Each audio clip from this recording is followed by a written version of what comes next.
In an extremely uncertain time, there's something comforting about diving deeper into the unknown.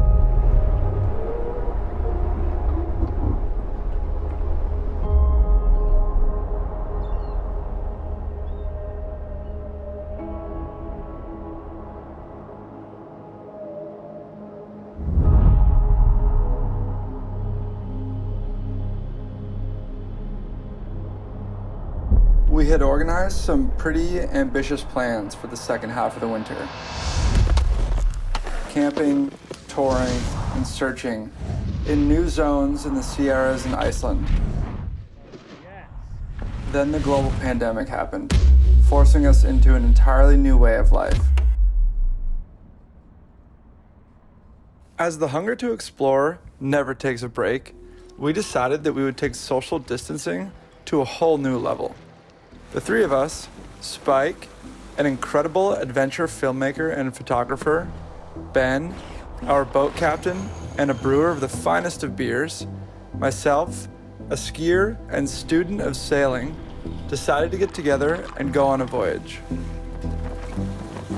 We got up early this morning, set sail on a month-long project, and we're searching for some remote waves along the coast of Maine, learning about a bunch of the sustainable seafood initiatives up there, and meeting with a few aquaculturists, just really immersing ourselves in what we hope to be a really limited waste, sustainable adventure.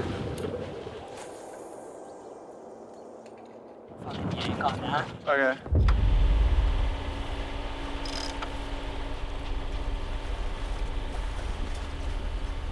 Nothing was relaxing and nothing was easy.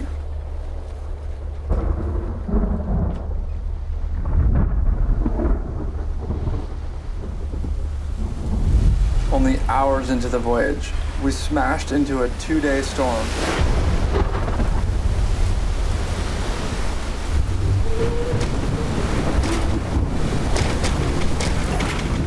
Today was a hell of a day.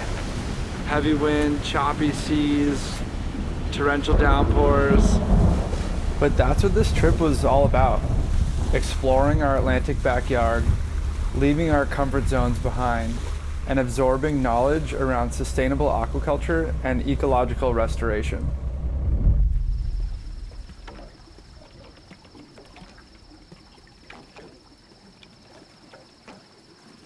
Nice long sleep too, and re-energized. Short day ahead of us. Less chop, still a little bit of wind. Making our way up to York to pick up some boards, some grain. And yeah, you know, just having a blast out here.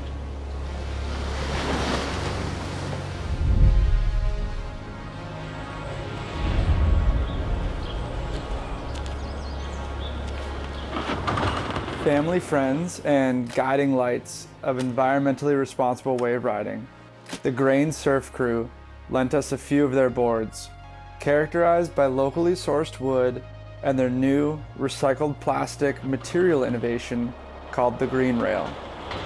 Yo! What's up? What's up, man? How's it going? Not too bad. A couple days of rough, heavy seas, but we're here now. Cool. All right, let's go check it out. All right. My name's Nolan. I work here at Grain Surfboards. We're in York, Maine, and we make wooden surfboards. You know, we're trying to make boards out of materials that aren't foam and aren't toxic. Mike Lavecchia started it back in 2005, so he kind of took a lot of the wooden boat building techniques and kind of applied them to like a smaller craft. So that was kind of right when Grain was born. We make hollow wooden boards out of locally sourced cedar. 3. That's actually all 100% recycled plastic on the rail, that green stuff. So Should we grab these guys and go get some? yeah, let's do it. Cool.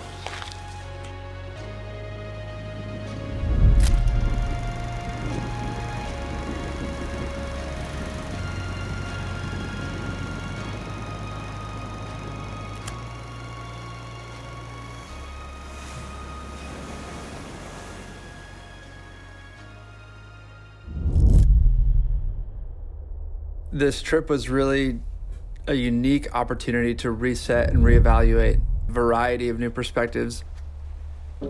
Traveling with the wind in the ocean, no schedules, no computer screens, no traffic. We made our way through thunder and lightning, fog and rain, 10-foot seas and windless flats. We learned about the intricacies of regenerative organic farming, saving local ecosystems through strategic aquaculture techniques. The team at QBC is genuinely dedicated to restoring the health of their bay and developing a playbook to help anyone interested in following their lead and improving their local habitat too. When I was, here 15 years ago, it was nothing to go into a clam flat and dig soft shell clams. Yeah. There's hardly any in the bay anymore because of the green crab. About an estimated 200 years ago, when shipping really picked up between Europe and America, the ballast water of these ships was not properly regulated. So because of this, species like the green crab and zebra mussels in the Great Lakes were able to flourish in ecosystems that could allow them to thrive. Kind of thrived in the warming waters over the years, and their numbers have just exploded. They eat pretty much everything. My name is Tom Prohl. I manage the fruit and vegetable production at Wolf's Neck Farm in Freeport. We volunteered to just take all the crabs that they were harvesting and send them out onto our hayfield as a fertility source, or we just put them right into the compost.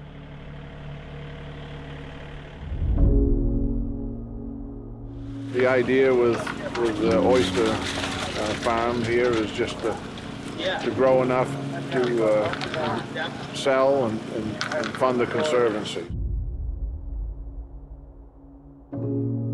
If nothing else, I think the biggest lesson that you learn in Maine is that humans are part of this ecosystem and we need to take care of it in order to survive and continue the lifestyle that we're used to having on the planet. We hope that what we do will save some of the eelgrass and hopefully some of the soft shell clams. So, Hartsville's got, miles and miles and miles of coastline, miles of mud flats, so it's like, it'd be cool to save some so the clammers, have some to dig. Yeah, and they're all helping each other. Right.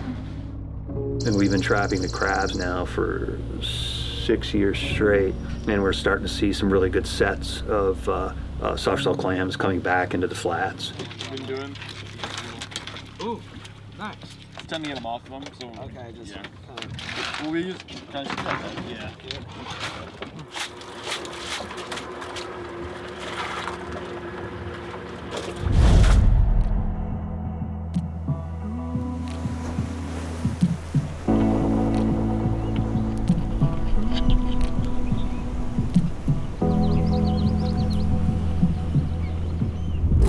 Waves in Maine in July can be few and far between.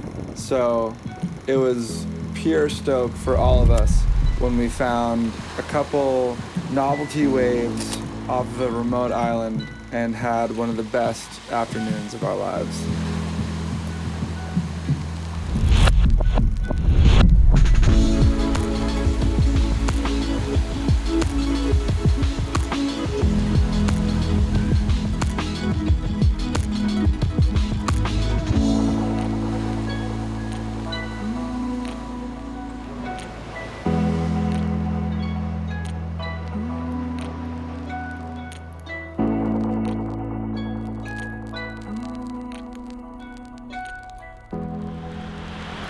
Most magical couple hours of my life.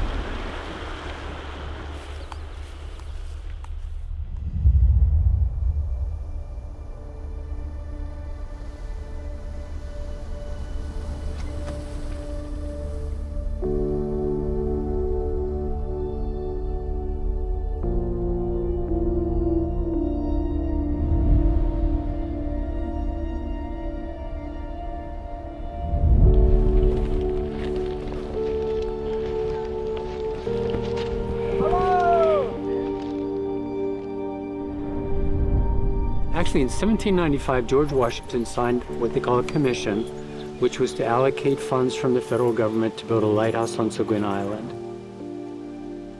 There's a succession of technology here that are reflected in the history of this island.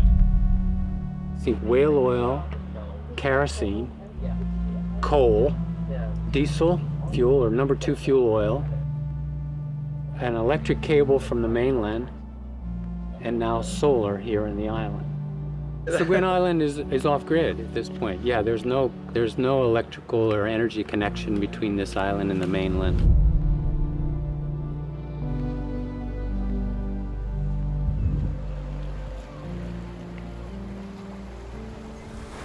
Continuing on our mission to be sponges of new information and learn from folks who have dedicated their lives to the ocean, we pointed down east towards a small community making a big impact.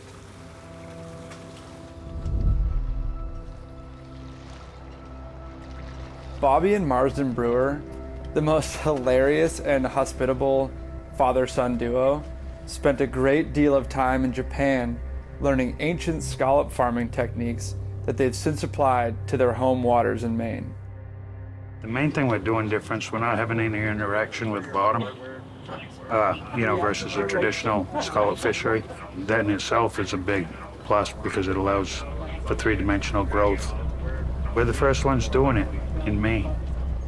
Most days we only burn 5-6 gallons of fuel. We're gonna get an electric water pump so we don't have to have the boat running most of the day. With the electric pump, you can run it off a battery, so solar panels will keep that going. And we should be carbon negative someday. The future is here. Just gotta find it. Breakfast.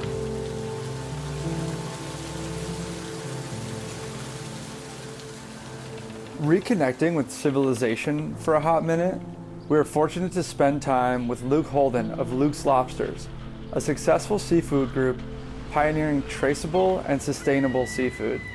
My name's Luke Holden. I'm third-generation lobsterman. I'm founder and CEO of Luke's Lobster. My father was actually the very first lobster processor here in the state of Maine. We've been successful the last 10 years because we've been ambassadors of Maine. And, the sustainable practices of the fishery that have been in place for well over 100 years. In a lot of ways, we're just taking all of those great things and then exporting them. And now that we're becoming a little bit larger brand, it's a little bit more influential. We get the opportunity to start making investments and start helping grow some of these smaller initiatives into more meaningful initiatives.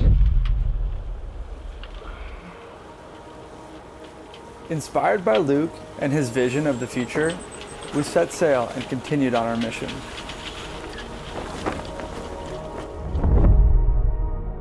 Long days of surfing, fishing, and exploring had built up our appetites in a big way. Grilled veggies, fresh fish.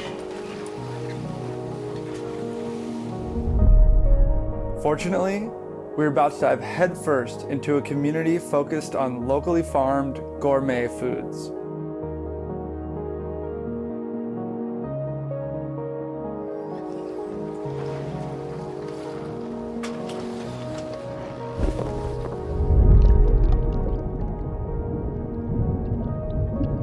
Having the opportunity to dive for urchins and immediately implement them into one of our meals and watch the sea-to-table system unfold right before our eyes was really uplifting.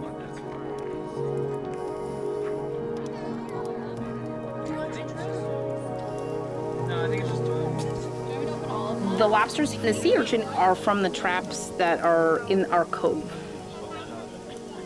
So this is, it's great raw. I'm gonna top some fish with it while I plate them up. But you can, you make it into butter. Oh my God, it's so good. It's so sweet. We are here because the restaurant is my passion. It's, what I love to do.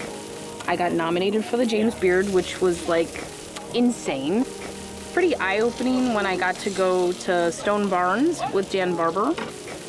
They were farming And we were like, the chefs could go and help harvest things and bring it into the kitchen and be creative and making everything in-house. I see what's available from the farms, and that's how I create the menu. And they harvest Monday and Tuesday, and then we pick up Wednesday. As with any great adventure, nothing really went to plan. We didn't intend to spend consecutive days on land, but as we came to know Elliot Coleman and the Four Season Farm story, we knew it was inevitable. We'd be here for days.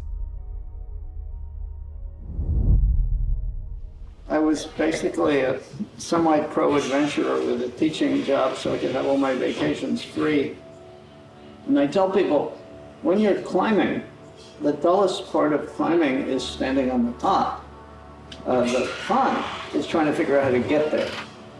I read a book by Ellen Scott Nairn called Living the Good Life, and it made small farming sound like an adventure, and it's the best adventure I've ever been on. All of your fertility is coming from right here. We're not bringing anything in. Conventional agriculture, you're buying everything. You're buying all these fertilizers, pesticides, herbicides, miticides, all those things. The trouble with that system, if your input line goes down, you don't got no food. This system will continue producing food forever and ever. All of our inputs, we're creating them ourselves for free, basically. The phrase that's often used is a biologically active, fertile soil. Organic farming is one of the truly subversive practices in a capitalist society. I'm the scariest thing that industrial society ever heard of because I don't buy nothing. I think this table is sort of a picture of the Maine flag, which has on it a fisherman and a farmer. Selling sustainability in like the capitalist system is really a big problem. To make it fully functional in some ways, we need to sell it to the mass public. A person working 3 jobs, getting home late, needing to figure out what to feed their family. Especially BIPOC people, Black, Indigenous, people of color, because their communities are the people that need the food. To be able to access, on a budget, healthy produce, healthy foods on a daily basis. I want to put people back in charge of their lives. Along the way, we learned more and more about the delicate coastal relationship between land and ocean. These two dynamic ecosystems are a yin and yang that flourish with each other's sustained health. Together, we must all be active stewards of them for the future. A long month of sailing, everywhere from tight inlets to 30 miles offshore, has given me a new appreciation and more feeling of connection to the ocean than I could have ever imagined. Combine that with the raw reality of the trials and tribulations the 3 of us endured together, and I know I'll never forget these guys. This time at sea has really had a profound impact on each one of us and our perspectives of life in general. It's hard to tell where our paths will lead next, but I find comfort knowing that with open minds, it'll be incredible no matter what.